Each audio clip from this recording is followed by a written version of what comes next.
Hi people, it's me Anja, my pronouns are she and her, and welcome back to my channel for another recent reads video. The first book on this list is called Fight and Flight. This book is a middle-grade queer sapphic contemporary following a pair of main characters who are both sapphic. One of them is pansexual and has a chronic illness, and the other one is sapphic and has panic attacks. This book is so good. It follows them as they become more than friends, after they bond, after they both experience a school shooting and all in the same room together. This book is so good, like I mentioned, and I rated it 4 stars because I really enjoyed it. First of all, the two main characters individually are so distinct and so well developed, and I really enjoyed becoming so emotionally invested in their friendships and their individual family dynamics. The plot is so engaging and so intriguing, and their sapphic relationship and romance was so well developed and so fluffy, and I just really enjoyed it. I had really low expectations for this book because the author previously wrote Both Can Be True last year, and I rated that book 3 stars. So initially I wasn't that interested in reading this book, but then I heard of the synopsis and everything, and I was so hooked. But I thought I was only going to rate it 3 stars like his previous book, like their previous book. But I rated it 4 stars because I really enjoyed it, and the story was so good and it was so well done, and the disability and queer representation was so awesome and so amazing. So anyway, with all that said, I rated this book 4 stars and I really enjoyed it. The next book on this list is called Dauntless. This book is a YA Filipino-inspired fantasy that follows a young sapphic main character as she must bring together 2 broken countries in order to save her own nation. This book was good and solid, but I didn't completely love it as much as I was really expecting to. Don't get me wrong, the plot was so intriguing and it was absolutely so engaging, and the world building was so unique, and I really enjoyed it. And I really enjoyed like the different history of the 2 nations and the dichotomy of them. Like, that was so interesting, and the characters were really like well developed and distinct. And I do understand why people love this book, but I personally wasn't as invested as I really wanted to be, frankly because of the romance. I didn't really love the romance because, first of all, I was expecting like the main character's love interest to be somebody else, and second of all, I think I wanted more development between the main character and the character that happened to be her love interest, if that makes any sense.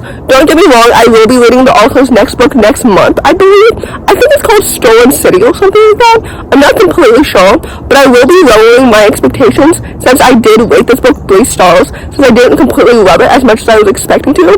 Also, I didn't know that this book is a fantasy standalone.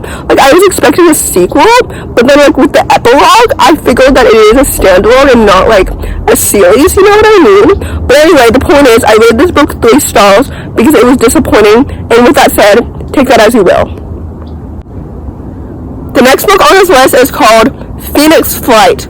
For those who don't know, this is the 3rd book in the Skyborn trilogy, and it's the last book too, which is kind of sad, but also like kind of not, because I know, or at least I think, the author isn't finished writing middle-grade fantasies, and I will continue to support her in that area, because literally her books are so good, and this book was absolutely no exception. First of all, the characters continue to be so well developed and so distinct, and I literally love them so much.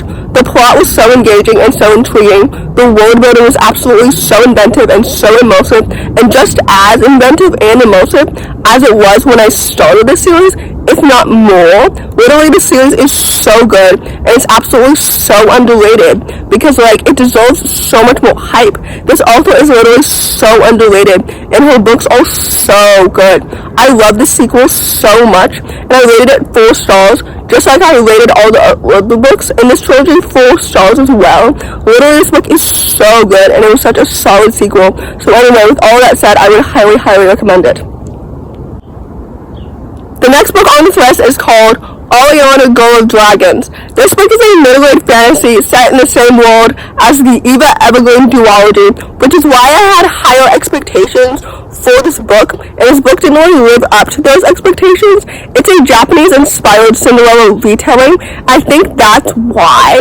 Like, I know the familiar story of Cinderella, like everybody else, you know what I mean? And this story felt very limited to that original tale. And even though like the world building was interesting and the characters were like well developed and distinct, and the plot was sometimes engaging at times, it was also very predictable since I'm already familiar with the familiar story of Cinderella. You know what I mean? I hope that makes sense. When I read retellings, I expect to be surprised, although that's partly my fault, because like I should read more retellings where I'm not familiar with the original story. Like I should read more like classic retellings than like fairy tale retellings, if that makes any sense, since I've read less classics and I've seen or watched or read more fairy tales. I don't know if that makes any sense at all, but basically I didn't love this book as much as I was really expecting to, because it wasn't like as immersive as I really like wanted it to be, since it felt so limited to the original tale of Cinderella, so it felt like very predictable.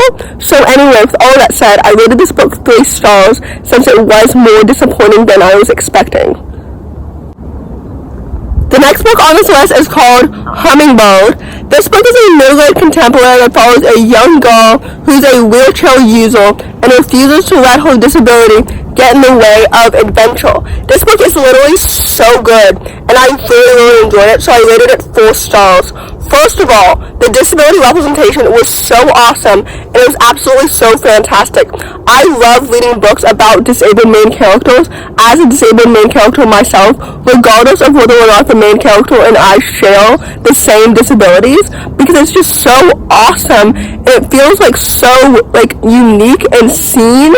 Like I feel so seen by the main characters every single time they have a disability, because like representation is literally so important and it's so needed, and disability representation in particular is literally so underrated. So anyway, I digress. The point is, I loved that the author like painted from like their own experiences, because they share the same disability as the main character, so you love to see it.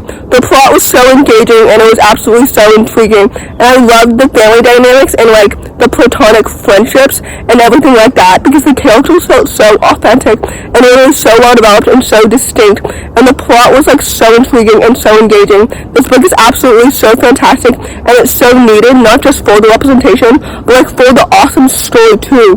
So anyway, with all that said, I rated this book 4 stars because I really enjoyed it, and with that said, I would highly recommend it.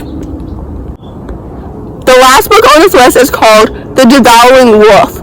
This book is a middle-aged urban fantasy that follows a young main character who doesn't turn into a werewolf when she expects, because everybody in her town turns into a werewolf between the ages of 9 and 12, you know, like when they hit puberty or whatever, and thus goes on a journey with 4 other people who also don't turn into werewolves when they expect, to figure out why. I hope that makes sense. Honestly, I rated this book 3 stars. I already had low expectations for it, because first of all, I haven't read a book by this author in a very long time, because she previously wrote the Seafire trilogy like ages ago, and I read the first book of that trilogy like pre-pandemic, like 2018, 2017, but I never finished the trilogy for lack of interest, I believe. So it's been a minute since I read a book by this author, so I already had low expectations, and this book like met those low expectations but didn't exceed them. The world building was pretty interesting and the plot was intriguing and the characters were like well developed and distinct, but the ending, in my opinion, was kind of disappointing, and I don't know if I want to read the sequel, you know what I mean? But I did appreciate like the casual queer representation. Like the main character is sapphic, one of her friends is non-binary, and she has 2 moms, so that's interesting, and I know some people will be intrigued by what I hope will be a cute, fluffy sapphic romance in the sequel, you know what I mean? But anyway, the point is, I rated this book 3 stars because I didn't really love it, but I liked it, so take that as you will.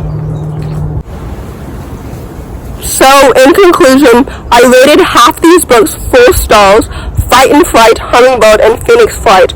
So I would highly recommend those 3 books, but I don't really highly recommend the other books on this list since I rated them all 3 stars, so take that as you will. Anyway, August has started off to be a great reading month in terms of quality and quantity, so we love to see it, and I hope it continues to be. If you enjoyed this video, please don't hesitate to give it a big thumbs up. Comment down below the sunflower emoji if you made it all the way to the end of the video. Thanks for watching, subscribe to my channel if you're new, and I'll see you in the next video. Bye!